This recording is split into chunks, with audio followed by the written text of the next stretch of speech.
Hey, welcome, all my right thinkers. Thanks for tuning in to check out your boy, P Funk. Thinking right out here in the lab, where I do what I do for you. I'm sitting here now, I'm overwhelmed, but I got three books open in front of my face, but I got a bunch of information I want to get out to you, so I got to try to compose it all together, compact it all together, make it one lesson. So get ready. This is going to be fun, something different. So bear with me. Let's go. Right is a 25 rule to live by. Storytelling. Story with a message. The message is story for life. I give life lessons by any means necessary to get my point across to get you to know thyself. Yeah.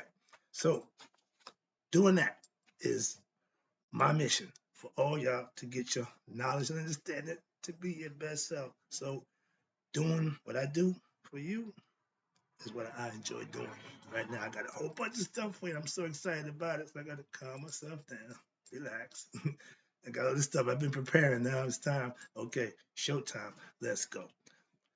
Right thinking mission, and that's what I'm on, is to enlighten, inspire, educate, and motivate you, the individual, to a higher spiritual level of enlightenment. Right thinking's way of life through mental and spiritual discipline daily will help and guide you to obtain your goal of spiritual enlightenment, aka know thyself.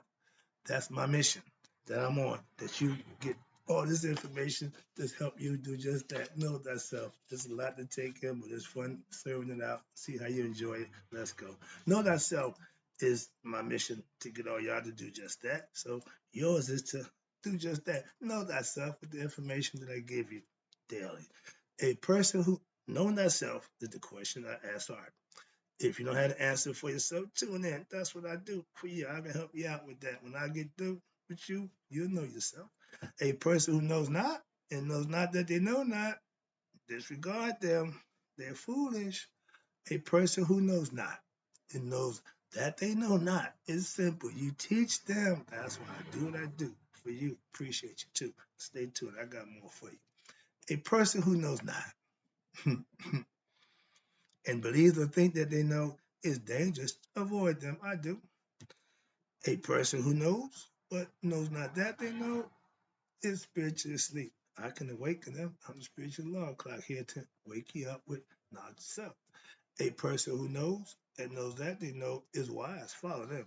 All these persons, they reside in you. Right thinkers, know thyself. And to my yacht, be true. I got a little bit of Egyptian Anunnaki thing going on here. We talk about Geb, one of the gods. Okay. And then I'm doing my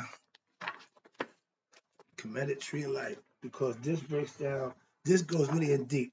The other books just give you surface information. So I'm going to combine the two, give you a little deep information and some surface and combine together. Hope you get the knowledge. So today we're going to talk about, right thinkers, let's talk about Geb and Newt and the Obelisk, aka Gebs penis.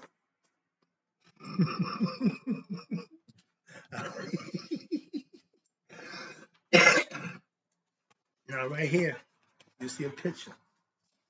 That's the pyramid up top, but the picture I want to show you is at the bottom. You see that slide right there? That's Geb and Newt. And Shu separating them. Shu represents air. You see that thing sticking up from Geb? That's the obelisk. Let's talk about the concept, the way it comes from and what it represents. How about that? So I'm gonna break it down for you. Now let's go. Over here, I got Geb, Newt, and the obelisk. Now you got 5 different yoga concepts, and I told you tantric yoga was one of them. And the tantric yoga deals with sexual encounter and position, Kama Sutra and all that stuff. Okay, that's fine. It's a good place to know, but this we're gonna talk about. But Gab is the focal point. Why? Because we talk about that thing y'all call the obelisk, what it represents and where it comes from. Tantric yoga teachings of Egypt are embodied in the creation stories, which involve the emanation of the netters from the netter.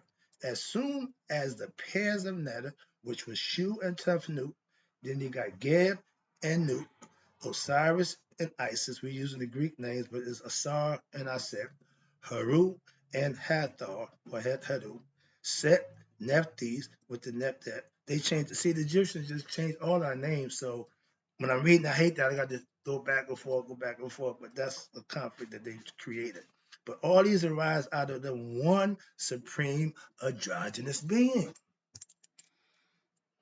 I'm not going over that story, but yeah, there is a tantric relationship being described here. Yes. The next teachings of tantric appears in the relationship between who? The letters which compose of the companies of major theological systems, cosmological concepts. This called Geb and Newt after being separated from their sexual union. This is, remember, mythological concept. Geb and Newt were like this. This is earth and heaven together. Can't nothing, God said, I can't work with that. So he had them separate. But the other story goes, another quick story, they broke God's rule of having sexual encounter. He told them to stop, and they kept going, so they got punished. So for the rest of their days, and this was the lesson, if Ra punished you, if you got a punishment, it's eternal. Watch this. When they messed up, Shu was pushing Newt up, stood on Geb. Geb would stay down, and for the rest of his days, he could look up and see Newt. Newt would be raised up to the high heights of heaven. All she can do is look down on Geb. They will never come together again because they disavowed the rule that Ra laid down. But in the process of doing that, when they separated them, Geb thing was rock hard. So that's where the sexual concept comes from. And you see that big rod sticking up. They call it the obelisk. Now watch this. Now, here's another picture. Let me get this concept. You see that look familiar? See how that is?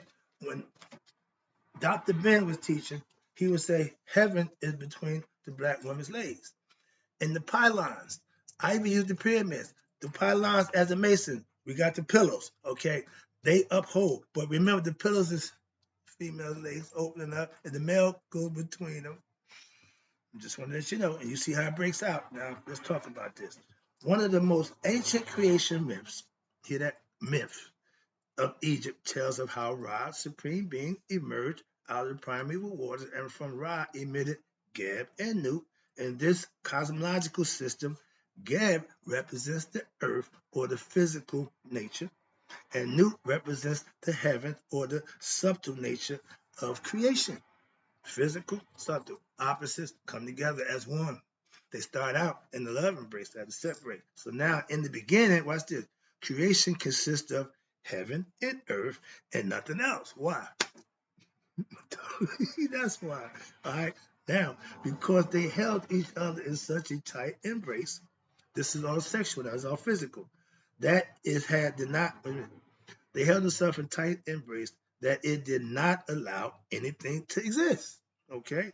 So creation consists of the what? First thing, separation of heaven and earth. Break their union up through what? The medium of what? Space, air, aka shoot. Ain't nothing between heaven and earth but air. Okay, and distance. That's shoot, space and air.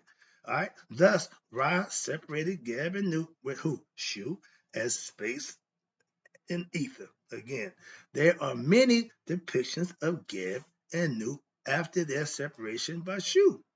Geb is laying on his back, sitting in the ground, and sometimes he depicted as a erect penis pointing up toward Nut, whom he had just been separated from. This is the picture right here. Okay. They don't really show that picture too often because it gets a little graphic and a lot of people can't deal with that. It's all about sexual reproduction, and you have to understand the male and female have to come together for that to happen. Two males ain't happening. Two females ain't happening. So this is just nature being explained. Okay, let's go. Now, one of the most important tantric symbols related to Geb and Nut is what? The obelisk. The obelisk is a tall structure which tapers toward the top, wherein there is a small what? Pyramid structure on top. It may be inscribed with hieroglyphic writings. Okay. The obelisk is what? A symbol of the penis of Geb. Again. They knew what it was. Do the people in Washington know that they represent Geb's penis?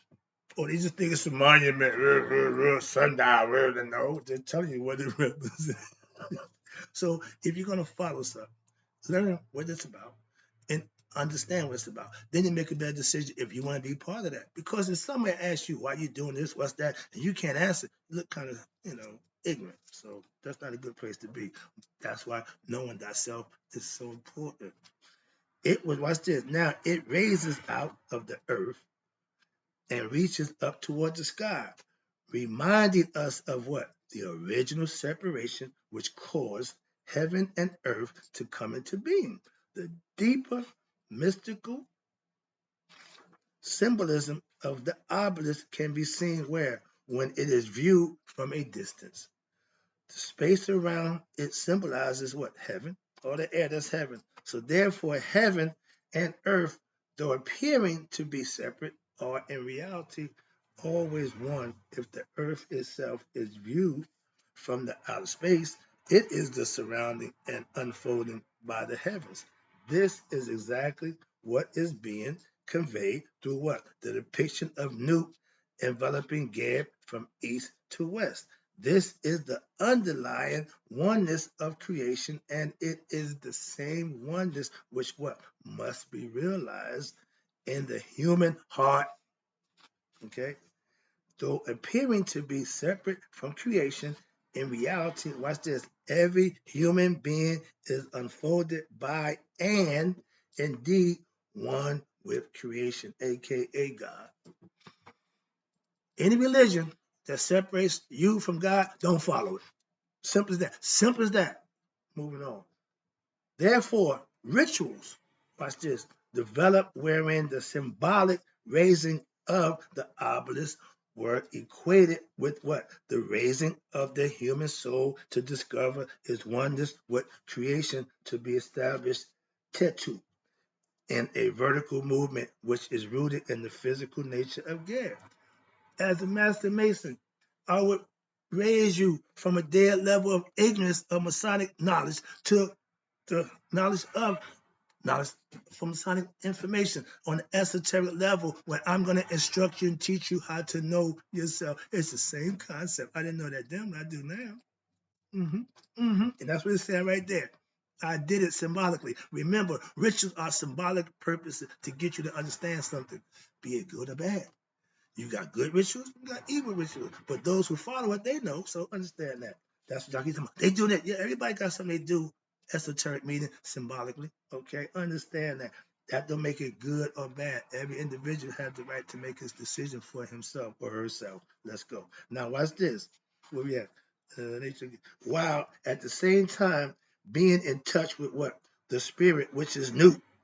As long as there is separateness from what? Creation, the feeling, watch this, that one is separate and infinite individual, that's the ego. Then there can be what? No true peace. Again, contentment or happiness. Why?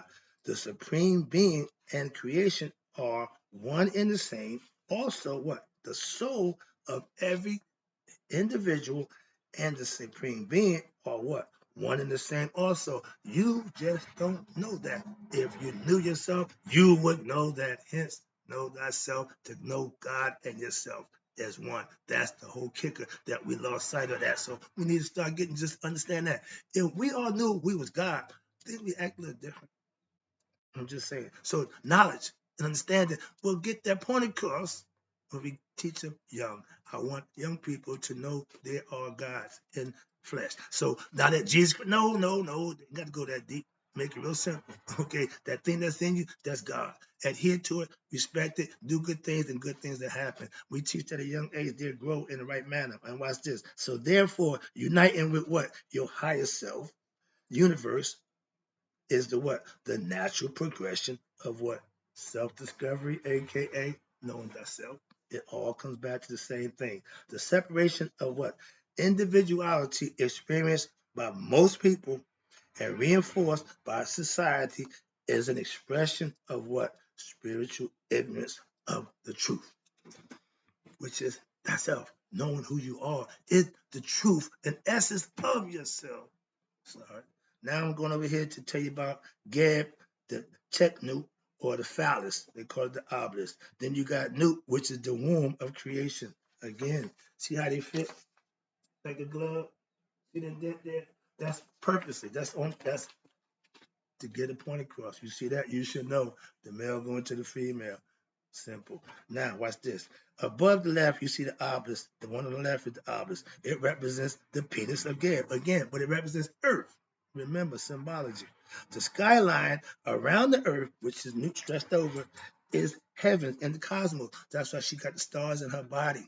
Okay? That's what she represents. Thus, by directing your sexual energy toward heaven, the unification of what? Heaven and earth, where within oneself may be affected. You got to unite your heart with your mind, and they will become one. And that's how you get heavenly concepts or the godly concept, whatever you want to call it. But those are things that's going to raise you. Above to the right, we got what? New, that which surrounds the encompasses what? The obelisk. New is, they call it the womb, is everything adjacent to Gebs, earth. So therefore, symbolizes what? The unity of creation. See the female aspect, Geb is the male aspect. Together they come together, they make us come as they come together, unity of creation. They make as a polar principle. Watch this. Newt represents the female aspect of creation, and Geb represents the male. Again, however, the two together are seen as what? Complementary symbolic elements of what? The original concept of the supreme self. Moving on, I ain't going to that. Now, according to the creation myth, the supreme being created goddess Nut, sky, heaven, and fire, and the god Geb, earth and solid. The god Geb and the goddess Nut, what? Represents the male and the female principles of creation, again, respectively. Then what? The supreme nameless God created Shu, air, to what? Separate heaven from earth, making what? A physical world and a heavenly world. As above, so below. Okay, heaven and earth. We was mimicking what we saw in the sky. They knew that concept. That's why we did it. Start doing that a long time ago. But watch this. Now, thus it is through what? The separation of heaven and earth by the God Shu, which is air, that the universe was created. Conceptually. Now the obelisk, a tall tapered tower with a pyramid at the top, represents what? The erectile power of what? The physical human body as personified by what? The god of earth, principle Geb. Our physical nature through our physical nature, though susceptible to what? The temptations of the flesh, we're in the flesh, as is what? Capable of great energy. In viewing in any obelisk, it should be what? Noted that it represents a phallus uniting heaven and earth as it reaches up out of earth, Geb through what? The air, which is Shu, towards what? Heaven, Nut. Just as an erect phallus on a man's body projects out away from his body, as it projects, it is unifying with what? Space. Thus, symbolically, an obelisk represents the unity of what? The female and the male powers, heaven and earth, and brief stud of what? The hieroglyphics of the obelisk reveals its mysticism. Watch this. Now I'm going to read one quick quote over here about Geb. This is one of the definitions that's in the Tree of Life. Whole bunch of good steps. So let's start with this. So now we move into the cosmic principles. We begin with Geb. Geb is the earth element. And his wisdom is related to what? Us in the pyramid text. We got that? Whatever. Now, the pyramid text of Unas, which is the earliest extensive spiritual text and the earliest comprehensive Netarian writing in history. Understand that. He is related as the king of the gods and goddesses. Why, you may ask, is that so?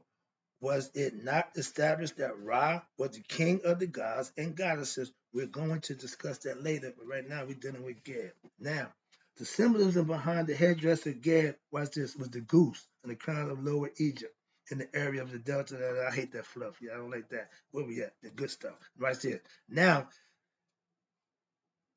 in another term that is given for Geb, his name, Smam herb, SMAM/herb. Now, what that means? This comes from the smam or the unite, make union. Smam herb means to what? The powerful holder, the uniter. Listen to that. Now, remember that. And watch this. In the Per in Haru, the text, the Nishan says, I have asked Geb to open my jaws. I have asked Geb to open my eyes. I have asked Geb to loosen up the bandages that are wrapping my body as the mummy in the casket. And the reason why the initiate does this in the Per Im Haru text is what? Because Geb is the smam herb. He's the great holder. What's this? He holds the key to the bolt that either opens or closes the earth realm to the netherworld. So he's the key to leaving earth. Watch this. So Geb holds what? The unworthy, the unenlightened souls where? Here on earth, as the earth holds down what? Objects, just that are what? Not attached to it. Flying, from flying off or into outer space. Watch this. The god Geb has two aspects. One aspect is the physical objects and the earth itself. The other aspect is what? The magnetism of the physical objects. That magnetism works on objects, and the grosser the object, the more it can be affected by the power of the magnetic force.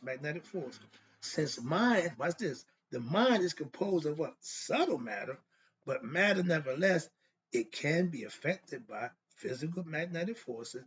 Magnetism is one of the most pervasive forces in the universe, and watch this. Magnetism is one object can affect another across great expansions of space. For example, galaxies billions of miles away actually have a subtle effect on other galaxies and on us as well. It is important to understand, watch this, that everything composed of physical elements is an object. If it's physical, it's an object.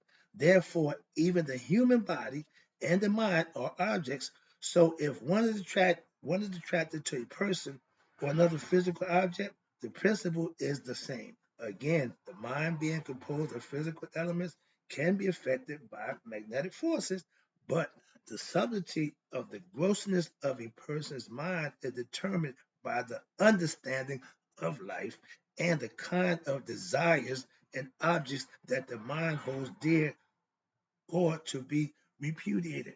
Good thoughts, good deeds, good action. Bad thoughts, wrong deeds, punishment, payment. Now, to the extent that the mind holds, this is what I want to read. Wait, I got this wrong stuff over here. Where we at? Sorry about that, y'all. I had the wrong page. I wonder why I'm reading all this nonsense. Okay, here you go.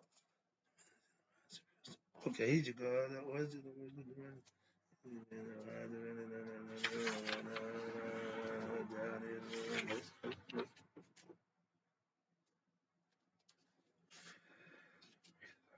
Okay, here you go. There we go. Now we get to my part I want to get to. Here you go. Sorry about that. Get right over here to this part. So Geb holds the unrighteous. To the extent it got that, explain. So the attraction and repulsion to actual aspects of the same movement away from the transcendent freedom. Watch this, because they both represent what? Mental vibrations. And to be free from this cycle of ignorance, the illusions, reality itself need to be what? Rejected, repudiated. Now, this principle of attraction and repudiation can be applied to promote spiritual enlightenment rather than worldly entanglements. You live for a higher purpose, a better purpose. Through attraction and repulsion are both factors of illusion, mental operation, yet if the personality were turned from attraction to repulsion, was turned from worldly ignorance and egoism, there we go, which lead to what? Suffering, frustration, disappointment, then the personality would be able to develop an indifference and freedom from either worldly attraction or repulsion of those factors of mental operation, attraction, and repulsion, based on what? Egoistic illusions, understanding of the world. will then no longer promote what? Ignorance of the lower self-consciousness in the form of what? Gross content mind that would attract or repulse worldly objects, susceptible to what? The magnetism of the world, enticing worldly objects and situations. When you become better, the monetary things in the world don't move you. They don't move the needle. So how to attract the repulsion operates of the mind?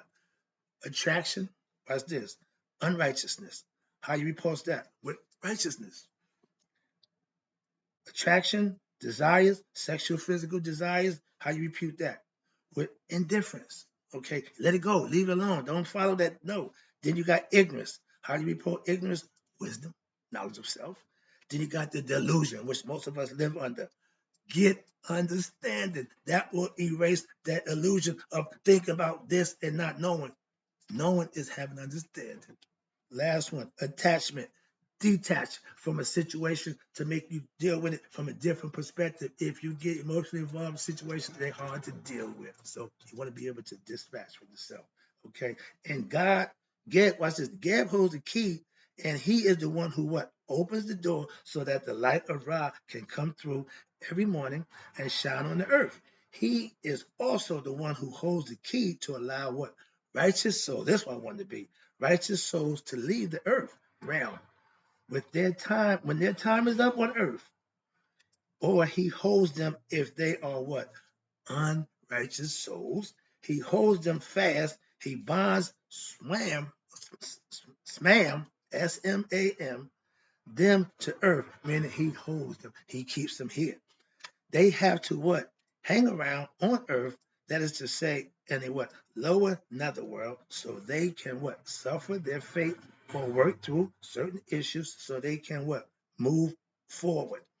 They have to what? Live another day. So therefore, the initiate in the in Haru says, I am the heir of Geb. And you know who the heir of Geb is? The son of Geb is Asar. Asar, the resurrected soul. Hello. That's the concept of Asar being God in the physical form. Now, how does his resurrection occur? How does this resurrection occur? I'm about to wrap it up. Oh, Lord. Okay, here we go. I'm about done.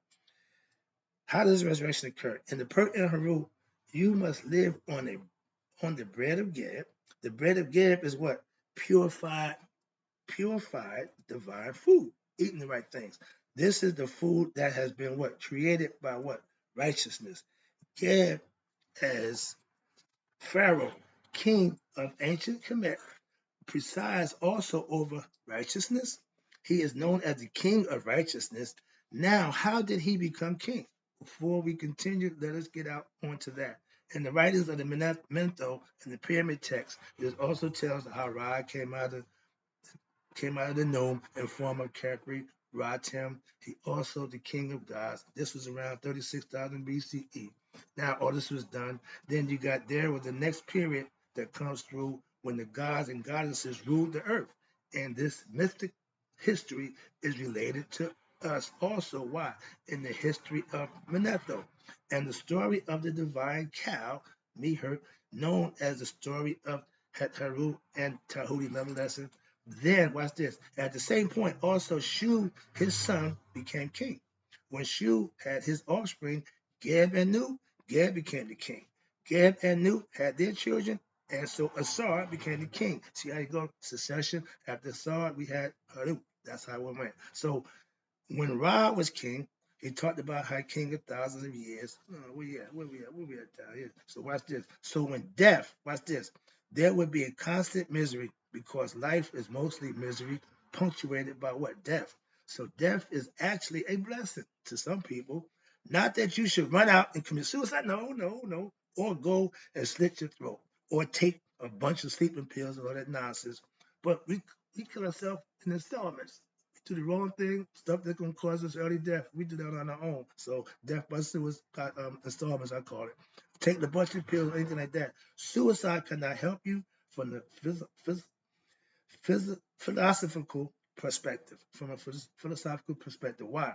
The reason is why it's not good is because you have to live out what your life. and you have to learn certain things during this life. Otherwise, killing yourself and having your death is not going to help you, because Gab is going to close the vault on the door, and you're going to slam into it, and you're going to repel back into earth, aka realm, because you are not worthy to go to the next level, the higher realm of being, another world, aka you'll be reincarnated. And Gab was the one of the factors to help you with that. Why? He's the earth god. So then, after the time of death, the gods and goddesses, then we have the time of what? The Shimsu Haru, the followers of Haru. This means, watch this, followers of Haru. Again, we discussed this in a lecture series on how to be Shimsa. I did that lesson too. How to be a follower of the teachings of right thinking philosophy. The whole philosophy of being spiritual, a spiritual aspirant or right thinker, watch this, have been discussed. But the Shimsu Haru were sages who lived in ancient times, and they continued the divine tradition through what? Lineage. Then came the realm of the time of mortal kings and queens. Now that the legend is story by Gab and Newt, this is a very subtle story. I'm going to go into details here because what? It's time running out of time. Running out of time. I want to end the lesson right here, but I got more information about Gab and Newt and the obelisk. So hope you enjoyed the lesson. It was a little long, but I had to cut it short because I got more to do and I want to sit here and make sure I have it together. Didn't like this one, so I will get better at it. It's my first time. Let's see, did I finish everything I need to do here? Nope, still got a little more. Sorry about that. Back into my other book. I knew it was something else I was supposed to have. You got what they call holding the earth. That's what I'm going to end up on right here. They're showing obelisk. But the obelisk is related to the mysticism or resurrection. Watch this. It is a commensurate with the raising of the pillar of Asar in Asarian mystical mysteries. You recall that Asar is the firstborn of who? Geb. In the pyramid text, it is said the earth is hacked up by the whole. The offering is presented to Geb. Open your mouth, for your son Asar. All human beings, male and female, become Asar at the time of their physical death. Told you at the time of judgment, when you pass the scale of Mayat, you become Asar Mark. If you pass, if not, you get reincarnated. But watch this. Back the Book of the Dead, it contains the statement, I have received the whole on the day of hacking up the earth. This statement is followed by what? The propitations, may you cause to enter the perfect soul into the house of Asar. Only way you get there is your heart way out and the feather of Mayat, you working in. Gad being what? The God of the earth, he receives what? The bodies. The body to Gad of all human beings. Therefore, it is important to what? Hold the earth by what? Cultivating positive actions. Why? So that one may be worthy to pass through the physical nature and enter into the nether world.